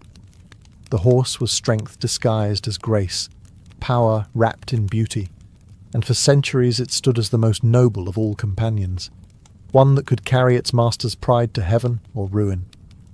While greyhounds and lapdogs symbolized refinement and horses embodied honor, the true measure of medieval grandeur was the ability to possess danger itself. To keep a wild beast, lion, leopard, or bear, was to display dominance over creation. Only the most powerful monarchs dared such extravagance, transforming their castles into living menageries that blurred the line between royal court and primal wilderness. These beasts of prestige were rarely pets in the modern sense. They were living emblems of divine right, creatures so fierce and untamed that only God's chosen could command them. Lions were especially favoured, representing courage, majesty, and the biblical Lion of Judah. England's King Henry I kept a collection of lions and leopards in the Tower of London, while Frederick II of Sicily filled his court with cheetahs and falcons, delighting guests with displays of exotic power. Even smaller kingdoms competed to impress visiting ambassadors with cages of strange animals from distant lands. Bears, though native to Europe, carried their own mystique. In Scandinavia and Eastern Europe, noblemen tamed them for sport, training them to dance or wrestle at feasts. In France and the Holy Roman Empire, A chained bear in the courtyard signified both wealth and audacity, proof that the master of the house feared nothing. Chronicles tell of dukes parading bears through villages on feast days, their collars studded with silver, their keepers struggling to control them as the crowd gasped in awe. Such animals were fed lavishly, meat, honey, and even wine. They required specialized handlers known as keepers of beasts, whose lives were a mixture of prestige and peril. Many of these caretakers came from the ranks of falconers or huntsmen, chosen for their courage and steady hand. One wrong move, however, and a royal symbol of power could become a blood-stained tragedy. To the medieval imagination, taming a predator mirrored the divine order of kingship. Just as God ruled over chaos, so too did the noble rule over nature. Every growl from a chained lion was a reminder to courtiers of their ruler's supremacy. In an age where appearance was everything, nothing spoke louder than a caged roar. These beasts of prestige weren't companions. They were declarations, breathing testaments that the noble's dominion reached even into the heart of the wild. By the end of the Middle Ages, the noble household had become a miniature kingdom of creatures, each animal, from the smallest lapdog to the fiercest lion, serving a purpose beyond affection. Together, they painted a portrait of a society obsessed with hierarchy, symbolism, and control. The pets of the nobility were not just living decorations. They were reflections of the owners' souls, their ambitions, and their place in the divine order. A noble's relationship with animals revealed his philosophy of power. To command a horse was to demonstrate mastery over movement. To train a falcon was to harness freedom. To tame a lion was to challenge nature itself. Even in moments of tenderness, power lingered beneath the surface. Feeding a cat from one's table, or cradling a lapdog in silk, was as much a performance of mercy as affection. A statement that one could afford gentleness, because one already possessed authority. But these relationships also humanized their masters. The chronicles of kings and queens, filled with wars and betrayals, occasionally pause to note the quiet grief for a lost hound or the fondness for a favored parrot. Such moments remind us that even the most distant monarchs found solace in loyalty untainted by politics. A dog's devotion or a cat's calm presence offered what courtiers could not: unspoken trust. Art preserved this intimacy long after the animals were gone. Paintings, tapestries, and tomb sculptures show noble figures with their pets at their feet, symbols of fidelity, wisdom, or grace. In these images, the animals are not accessories but companions in eternity, bridging the human and the divine. As Europe entered the Renaissance, these traditions evolved. Pets became less about power and more about personality. The noble courts of Florence, Burgundy, and France turned affection into art, commissioning portraits of pampered animals alongside their owners. The medieval notion of dominion softened into something closer to partnership, yet the legacy endured. The jewelled collars, the royal kennels, the hooded falcons, all left their mark on how we understand status and companionship. In the end, the animals of the medieval nobility were more than pets. They were witnesses to a world where love, pride, and power lived side by side, and their silent loyalty outlasted even the empires of their masters. In the cold dawn before battle, the air was thick with smoke and silence. Edward of Woodstock, known to history as the Black Prince, sat astride his massive destrier, the beast's black mane rippling like a banner of war. The horse was as much a symbol as a weapon, towering, armoured, and bred for destruction. Together they made a silhouette that stirred both awe and fear, a knight and his living engine of war. To the soldiers who followed him, the Black Prince seemed almost fused with his steed, as if man and animal shared one heartbeat. Chroniclers described the pair as moving with the rhythm of thunder, and when they charged, enemies broke ranks at the sight alone. The destrier wasn't just transport, it was an extension of the prince's will, his fury, and his pride. In the 14th century, the knight's horse was his soul made flesh, carrying his honour into the storm of blades. Edward's destrier would have been a creature of immense power, standing nearly 16 hands high, muscles layered beneath gleaming barding of iron and leather. Its hooves struck like hammers, capable of shattering shields and trampling men into mud. In the chaos of battle, such a horse didn't panic. It charged into fire and screams without hesitation, trained to trust only the hands upon its reins. The bond between knight and steed was forged through years of training, not affection but mutual respect, discipline sealed in blood and sweat. At Crécy and Poitiers, the pair became legend. Witnesses claimed Edward's horse stood firm even when arrows darkened the sky, as if guided by something divine. When the prince dismounted to fight beside his men, the destrier waited motionless, a sentinel amidst the dying. That loyalty became part of his myth, the story of a beast that refused to flee even as men fell around it. For the Black Prince, war was theatre and his horse was the stage. Together, they embodied the ideal of chivalric might, beauty fused with terror. In an age when kings ruled by the sword, Edward ruled by the spectacle of it.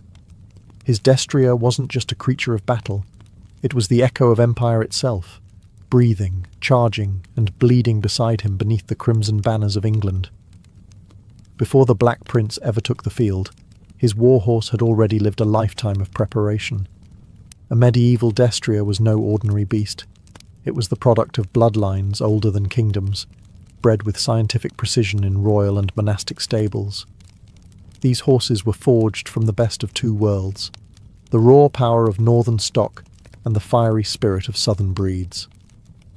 From these unions came a creature that could carry a fully armoured knight into battle without faltering, a four-legged fortress of muscle, discipline, and fury. Training began almost from birth. Foals destined for war were exposed early to noise and motion. Grooms clanged swords near their stalls, beat drums at feeding time, and rode them through smoke to teach fearlessness. They learned to stand calm amid chaos, to obey pressure and tone rather than instinct. A destrier that flinched at the flash of a spear was worthless. One that charged into the storm of battle without hesitation was priceless. By their 4th year, these horses entered formal training under master handlers called destrierers. The work was relentless. Hours of manoeuvring under weight, turns in tight circles, mock charges across uneven ground. They were conditioned to respond to the subtlest touch of the knee or tug of the reins. In the din of combat, where shouting was useless, this communication between rider and steed became their lifeline. Knight and horse moved as one mind in two bodies. The prince's destrier would have undergone this same ritual of refinement, its diet regulated to build stamina, its hooves cared for as though they were weapons. Even its armour was custom forged to protect, but not hinder. A metal chamfron across the face, a criniere over the neck, and plate barding across the flanks. And yet, despite the steel and training, these animals were not machines. Chroniclers wrote that the finest warhorses could sense their rider's intent, tensing before the charge, shifting weight before the blow. The Black Prince's destrier was said to obey him without spur or shout, as if their wills were bound. By the time Edward of Woodstock mounted his great horse, the animal was not merely trained, it was transformed. Together they were not knight and steed, but weapon and wielder, crafted by human ambition and centuries of selective mastery. When Edward of Woodstock mounted his destrier, it wasn't simply a rider meeting his horse. It was the fusion of two soldiers who trusted each other with their lives. The bond between knight and steed in the 14th century was sacred, built through routine, repetition, and silent communication. To the Black Prince, his horse was not property, but a brother forged in the same furnace of discipline and danger. Knighthood demanded mastery of both sword and saddle, and that meant knowing one's mount as intimately as one's weapon. The prince's destrier had learned his master's rhythm, when to charge, when to halt, when to shift his weight to strike a balance between power and grace. Horses trained for war could sense their rider's intent long before a command was given. A slight lean of the leg, a tightening of the reins, a shift in breath. These were the signals that guided thousands of pounds of living muscle through the chaos of battle. In the camp, the bond deepened through care. The Black Prince's attendants brushed and fed the horse daily, but it was Edward himself who often rode him in the early morning hours, practicing manoeuvres in silence. Chroniclers noted that he was tender with his steed, as a man with his friend. A rare glimpse of gentleness in a life built on steel and conquest. Before battle, knights were known to whisper prayers into their horses' ears, asking God to keep them both standing. The relationship went beyond sentiment. A knight who did not understand his horse was doomed. A panicked or wounded animal could end a man's life faster than an enemy's sword. Trust was everything. War horses, in turn, learned to follow only one voice, their master's. In the clamour of trumpets and screams, they moved as if guided by instinct alone. Edward's destrier had been his constant companion through campaigns in France and Gascony, enduring long marches, hunger, and the stench of battlefields. Together, they faced the fury of crossbows, the crush of lances, and the mud of history itself. Theirs was not the affection of pet and master, but the loyalty of comrades who had survived death's reach. When the Black Prince rode into war, his destrier didn't follow him. It carried his very legend forward. The year was 1346, and the fields near the French village of Crécy would become soaked with blood and legend. Edward of Woodstock was just 16, but already the embodiment of English chivalry. His black armour gleamed in the dim light, his banner fluttering with the 3 golden lions of England. Beneath him stood his Warhorse, broad-chested, restless, armoured in iron and leather, its breath steaming like smoke from a forge. The two waited together at the crest of the hill, facing a French army 3 times their size. The Black Prince's destrier was no ordinary beast. It had been trained for this moment, when arrows darkened the sky, when drums and horns shattered silence, when men screamed and died in droves. Where lesser horses might bolt, the destrier stood firm, feeling its rider's calm through the reins. At the prince's signal, it surged forward, its iron-shod hooves tearing through the churned mud. The ground itself seemed to shake. Crécy was chaos, a storm of arrows, lances, and smoke.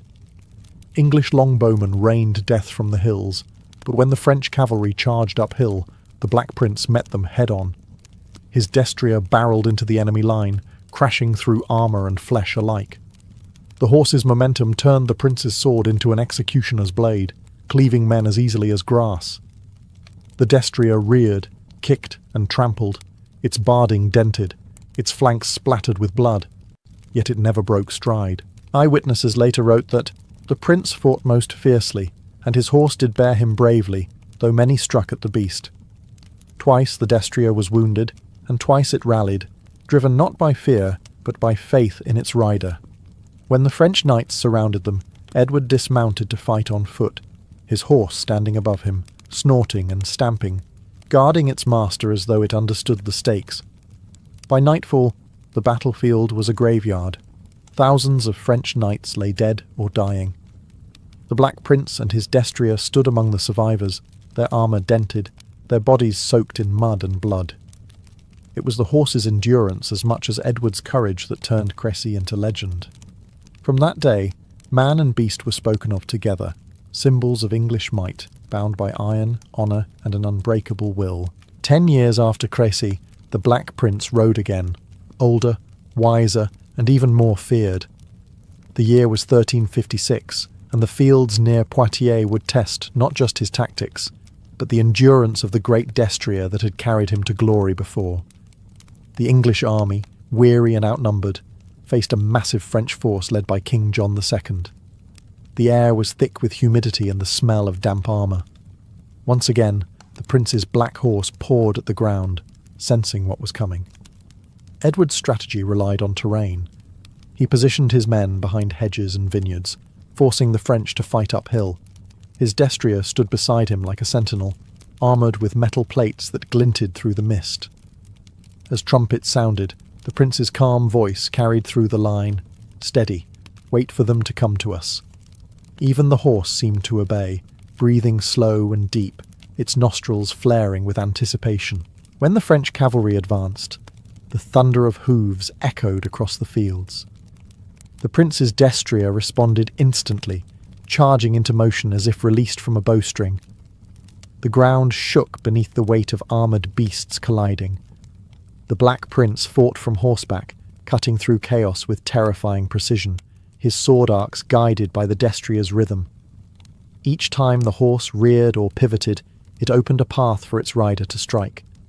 The two moved like one body, their balance perfect, even amid screams and flying mud. As the battle wore on, Edward dismounted to rally his archers. His destrier stood firm behind him, waiting, blood streaking its armour, but eyes burning with resolve. When the French king was finally captured, the prince approached on foot, resting a hand on the horse's flank. Chroniclers claimed he whispered a prayer of thanks, not just to God, but to the animal that had carried him through death once again. The victory at Poitiers sealed Edward's legend, but also his bond with his horse. The destrier's endurance and discipline were immortalized in song and chronicle, a symbol of loyalty and strength. In an age of knights and banners, it wasn't the sword or armour that made the Black Prince invincible. It was the living heart that galloped beside him through history. The destrier of the Black Prince was not a creature of the fields. It was a living weapon wrapped in steel. Before each battle, squires and farriers worked like blacksmiths preparing a machine of war. The horse's armour, called barding, was designed to transform flesh into fortress. Plate and chain protected its neck and flanks, while a chamfron, a metal mask shaped to fit its head, guarded its face. Even its chest was covered by a paytroll, engraved with the insignia of the prince's household. Underneath the glittering plates lay layers of quilted padding, cushioning each blow. Every inch of the animal was crafted to endure the shock of combat, yet armour alone could not protect the destrier from the terror of the battlefield. Horses were among the first to meet the enemy's charge, the first to hear the thunder of hooves, to see the flash of spears, to feel the impact of men colliding in chaos. Only through years of conditioning could a destrier hold its ground. Many knights believed these horses possessed a kind of moral courage, a shared will to fight that reflected their masters' hearts. Chroniclers wrote that a good horse will stand as his knight stands, and die if his knight falls. The weight they carried was immense. A fully armed knight like Edward of Woodstock might weigh nearly 250 kilograms with armour and weapons. Add to that the destrier's own barding, and the total burden neared 1/2 a ton.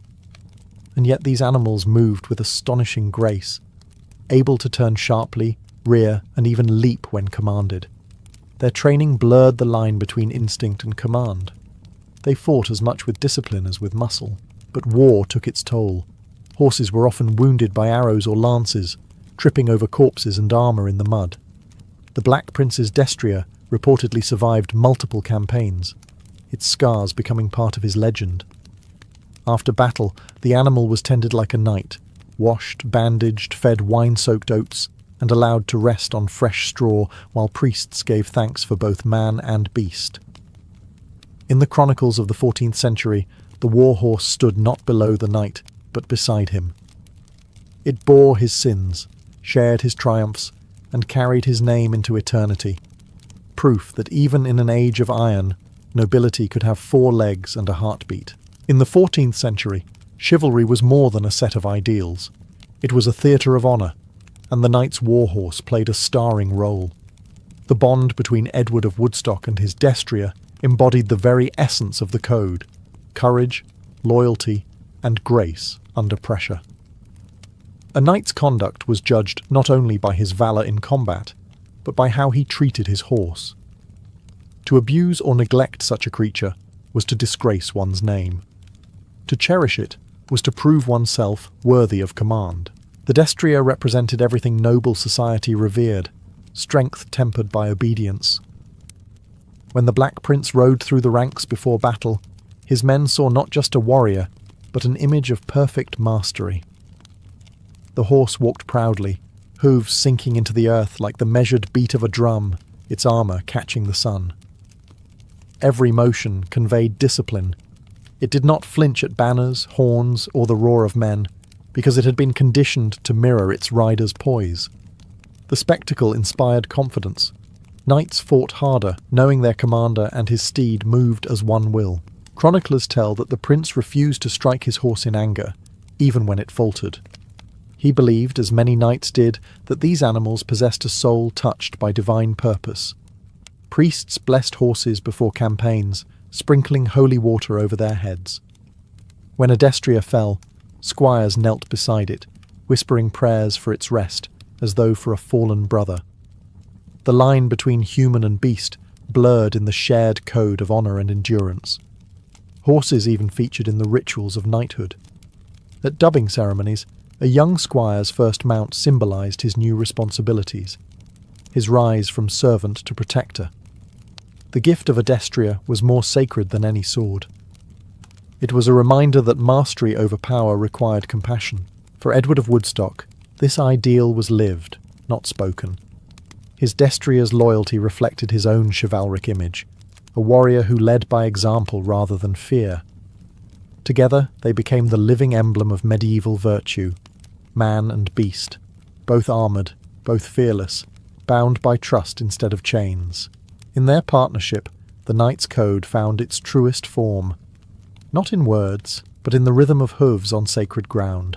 By the time the Black Prince reached his 30s, the roar of battle had given way to the wheezing breath of illness. Years of warfare, exhaustion, and the slow creep of dysentery left him weakened.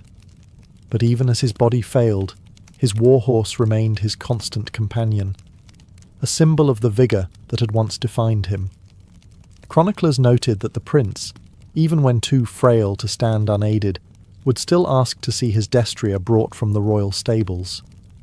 The sight of the animal, scarred and ageing like its master, stirred in him memories of thunderous charges and banners snapping in the wind. In the twilight of his life, Edward's glory lingered in his legend. Songs across England spoke of the prince who rode in black armour, his horse shining like obsidian beneath the sun. His destrier, too, was immortalised. Though its name is lost to time, it became part of the collective myth, the nameless beast that carried a prince through storms of steel. Together they had written a story that outlived both flesh and bone. When the Black Prince's illness worsened, he withdrew to Canterbury, the heart of England's piety. There, his horse was stabled nearby, tended with care. Some accounts claim he requested that the animal be treated as a brother, not a servant, until its final day.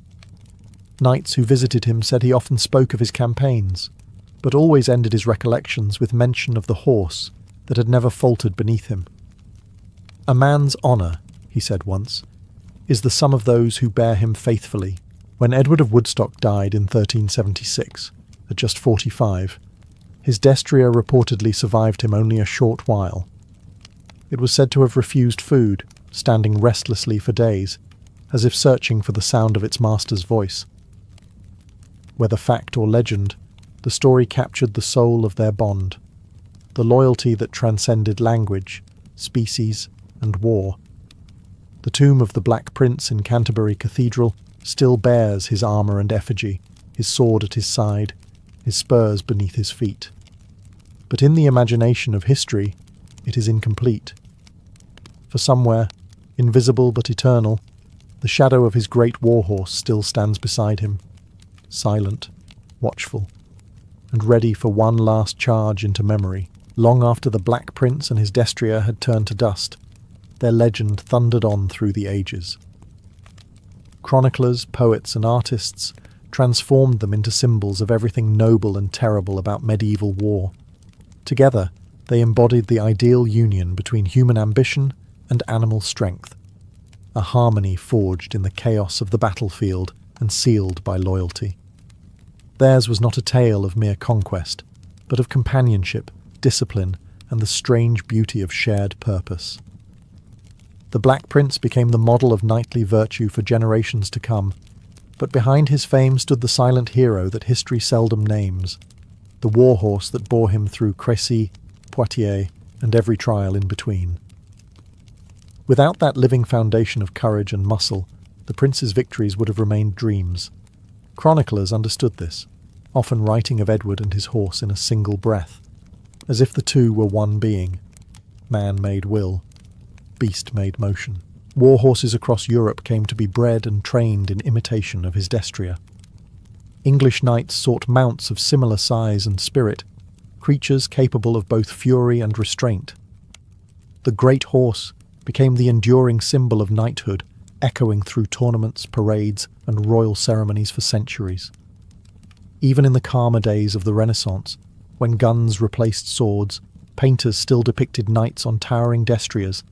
The image of the Black Prince and his steed burned forever into Europe's imagination. Their bond also shaped ideals beyond war. The relationship between rider and horse inspired poets to write of trust without words, loyalty without condition. In that connection, medieval minds saw something divine, proof that order could exist even in the wildest of nature. Kings kept war horses as relics of honour. Monasteries recorded their names in chronicles alongside fallen knights. Today, the Black Prince's armour still glimmers under the vaulted light of Canterbury Cathedral, a relic of iron and faith. Yet no relic remains of the creature that made him legend. The destrier's bones are gone, its name forgotten, but its spirit endures wherever strength and loyalty meet. In every story of man and horse, in every gallop that echoes across time, the shadow of Edward of Woodstock and his mighty steed still rides, unbroken, eternal, and proud.